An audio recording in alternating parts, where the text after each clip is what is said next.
তো এটা তো কি ফল আমরা সবাই জানি, এটা হচ্ছে যে ড্রাগন ফল। তো আমি এমন একটা রেসিপি নিয়ে আসছি ড্রাগন ফল দিয়ে, আগে কেউ কখনো করছেন কি না আমি জানি না।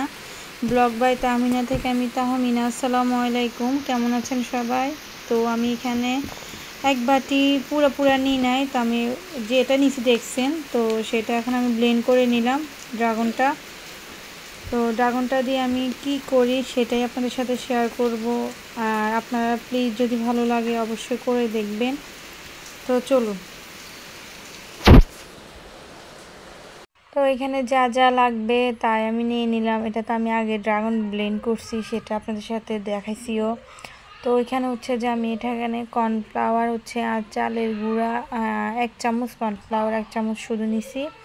সেটা পানি দিয়ে আমি গুলে রাখছি, নর্মাল পানি। এখানে গুঁড়ো দুধ, চিনি হচ্ছে যে আসলে আপনাদের পরিমাণ মতো, আপনারা যেরকম মিষ্টি খাইতে পছন্দ করেন তাই। আর হচ্ছে এখানে কিশমিশ, আর এখানে বাদাম নিছি আমি 4 রকম, জাস্ট এটা একসাথে মিক্সার করে রাখছি আমি কেটে। তো এই তো চলুন এখন আমি এখানে আগে আমি প্যান বসে দিছি।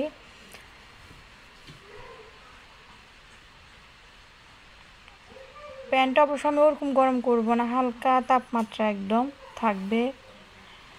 তো তো হচ্ছে যে তার ভিতরে এখন আমি ড্রাগনটা দিয়ে দিলাম। পরে আমি চুলাটা হালকা একটু বাড়িয়ে দিব আর কি। তো এটা আমি আর নাড়তে শুরু করলাম।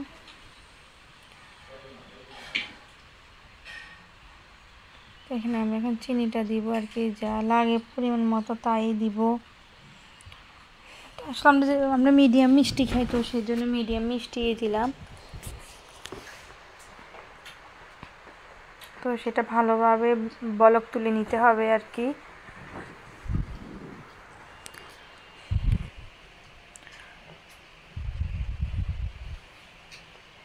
তো এখন আমি গরুর দুধটা দিয়ে দিলাম। গরুর দুধটা দিলে কি হয়, টেস্ট আর বেশি আসে, ভালো লাগে খেতে। তো সেই জন্য গরুর দুধটা আসলে আমি সেটা বাদ দিই না, যদি থাকে আপনারাও দিবেন, আর না থাকলে তো কিছু করার নাই।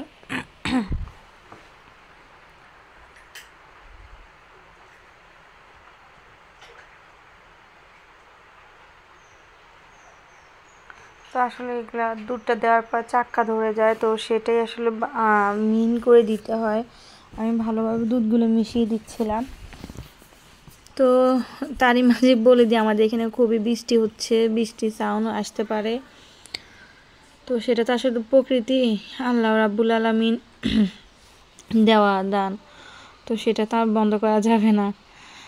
তো এখানে আমি তো কর্নফ্লাওয়ার আর যে চালের গুঁড়োটা ভিজিয়ে রাখছিলাম সেটাই এখন আমি দিয়ে নাড়তে না নাড়লে তো এগুলা নিচে লেগে যাবে আর কি, পোড়া লেগে যাবে। তো সেজন্য ঘন ঘন নাড়ছিলাম আমি। আসলে নাড়াটা বন্ধ করা যায় না, না হলে এগুলো নিচে লেগে যায়। তো এটা আসলে ভিতরে যে খিসাটা দিব আমি সেটাই বানাচ্ছিলাম পিঠার। তো দেখতে থাকুন, আমিও যে কোনো একটা সময় বলে দিব পিঠার নামটা, এটা আসলে কি পিঠা বানাচ্ছি আমি। আপনারা কে কে পিঠাটা খাইছেন বা কে এভাবে বানাইছেন সেটা অবশ্যই আমাকে কমেন্টে জানাবেন। আর যদি আমার রেসিপি বলবো না, জাস্ট পিঠাটা যদি ভালো লাগে অবশ্যই লাইক কমেন্ট করে দিবেন। আর এখানে আমি বাদাম আর কিশমিশ দিয়ে নিলাম। লাইক কমেন্টটা আসলে আপনারা করলে হয় কি, আমাদের যে আমরা একটা ভিডিও বানাই, আসলে যারা ভিডিও বানায় তাদের খুবই কষ্ট, সেটা তারাই বুঝে।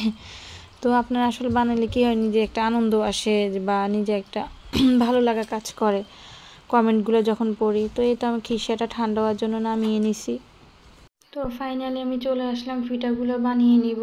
তো আমি খামিরটা আসলে বানানো দেখাইতে পারি নাই, সেটা হচ্ছে যে ভিডিওটা এমনিতে বড় হয়ে গেছে সেজন্য। তো আমি এখানে ফ্রাই প্যান বসিয়ে দিলাম। তো এখানে আসলে ফ্রাই প্যানটা এত বেশি হিট করা যায় না, অল্প হিট করলেই হয়। তো আমি দিয়ে তো হাতলটা দিয়ে নাড়িয়ে দিলাম একটু ছড়ানোর জন্য। তো এখানে আমার একটু পিঠার খামিরটা একটু হয়ে গেছিলো, ঘন হয়ে গেছিলো। তো আমি তারপর একটু পানি দিয়ে আরও পাতলা করে নিছিলাম। তো সেই জন্য আসলে একটু সময় লাগছে প্রথম পিঠাটা হইতে। খামিটা আসলে যত ভালো হয় বা যত পাতলা হয় পিঠাগুলো হইতে জাস্ট কয়েক সেকেন্ড লাগে, সর্বোচ্চ 5 থেকে 10 সেকেন্ড লাগে। তো তারই মাঝে আপনাদের সাথে একটু শেয়ার করে নিই। যদি আমার পিঠাটা অবশ্যই ভালো লাগে, আমার ভিডিওটা ভালো লাগে, আমার চ্যানেলটা একটু ভিজিট করবেন, যদি ভালো লাগে সাবস্ক্রাইব করে পাশে থাকবেন। তো এই তো আমি এখন পিঠাটা হয়ে গেছে।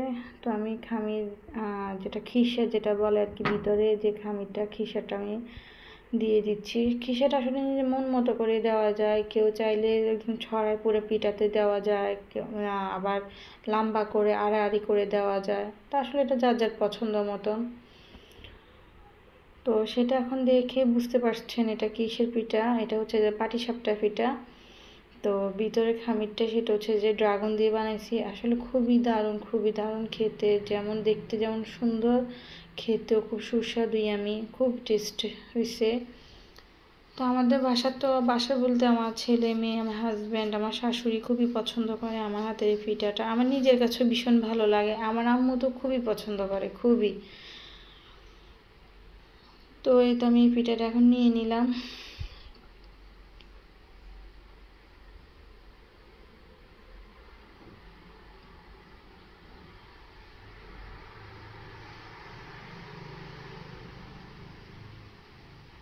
তো আপনাদের জন্য সুবিধা হয় আমি আরেকটা পিঠা দেখিয়ে দিচ্ছি আর কি বানিয়ে। তো দেখেন এখন খামিরটা আর কত পাতলা হয়েছে। আসলে পাটিসাপটার পিঠার খামিরটা যত পাতলা হয় আমার কাছে মনে হয় যে পিঠাগুলো খেতে এতটাই টেস্ট বেশি মনে হয়। তো যাই হোক, এটা যার যার পছন্দ।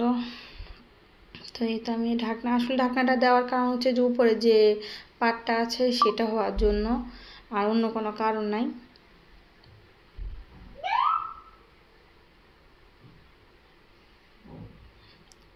এই তো আমি এখন আরেকটা খামিরে যে আড়াআড়িভাবে দিয়ে দিচ্ছি। আসলে এটা একদম বেশি কিনারে নিয়ে চলে আসলে কি হয়, খিসাটা বের হয়ে যায় যখন আমরা পাটটা পেঁচানোটা দিব তখন।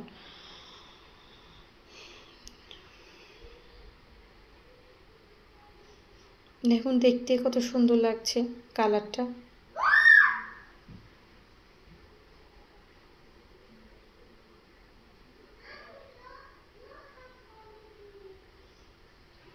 দেখেন ভিতর খামিরটা দেখা, আর খিসাটা দেখা যাচ্ছে খামিরটা এত পাতলা করছি আমি।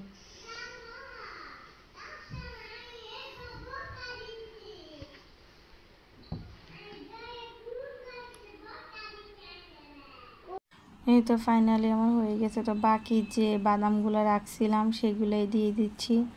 দেখেন দেখতে কত সুন্দর হয়েছে, দেখতে যতটা সুন্দর হয়েছে না, খাইতে তার চেয়েও আরও বেশি মজা হয়েছে, অনেক টেস্টি।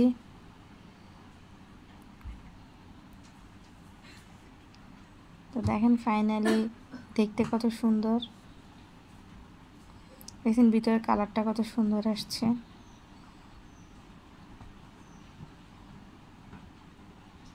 একদম লাল, সাদার ভিতরে লাল, দেখতে কত দারুণ।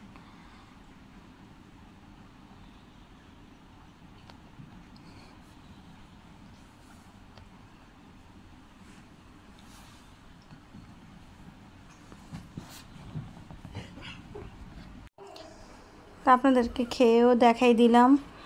তো দেখেন এটা কেটে দেখাচ্ছি।